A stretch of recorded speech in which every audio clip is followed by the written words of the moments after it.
آل Pakistan local government workers federation Sindh کے تمام صوبائی عہدیداران، ڈویژن اور ضلعی عہدیداران کو اطلاع کر دی گئی ہے کہ تنظیم کا اہم اجلاس یقیناً مورخہ 22 نومبر بروز جمعۃ المبارک صبح 10 بجے سکھر پریس کلب میں رکھا گیا ہے اور اس میں تمام صوبائی ڈویژنل ضلعی عہدیداران سے شرکت کی درخواست کی گئی ہے کہ تمام لوگ اس کے اندر آئیں گے اور یقینی طور پر معاملات کو دیکھیں گے۔ یہ بات جنرل سیکرٹری محمد اکرم راجپوت آل پاکستان لوکل گورنمنٹ نے اپنے ایک بیان میں کہی۔ ان کا کہنا تھا کہ ہمارا جو ایجنڈا ہے اس میں ملازمین کی تنخواہوں ٹریجری سے نہ ہونے کی وجہ سے ملازمین کی تنخواہوں میں کٹوتی کا معاملہ، ملازمین کی گریجویٹی اور دیگر واجبات کی عدم ادائیگی کا مسئلہ،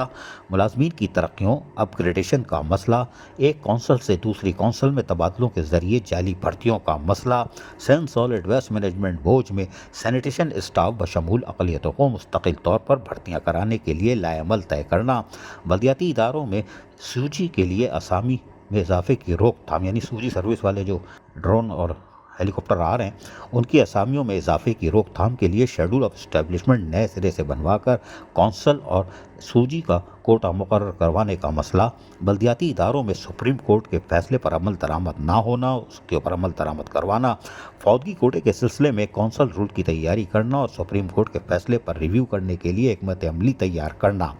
نیب انکوائری کے حامل اور کرپشن میں ملوث افسران کو اداروں میں تعیناتی کے خلاف لائحہ عمل تیار کرنا، جبکہ دیگر امور با اجازت صدر فیڈریشن سے ہوگی۔ تقریباً 1 درجن ایجنڈا شامل ہے اور اس میں صوبائی اجلاس میں مرکزی عہدیداران جہاں شرکت کریں گے وہیں یقیناً اہم فیصلے بھی سامنے آئیں گے۔ یہ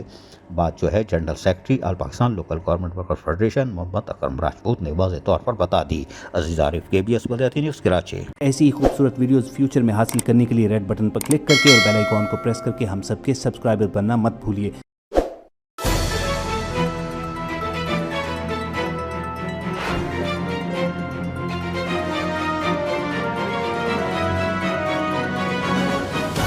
KBS بلدیاتی نیوز۔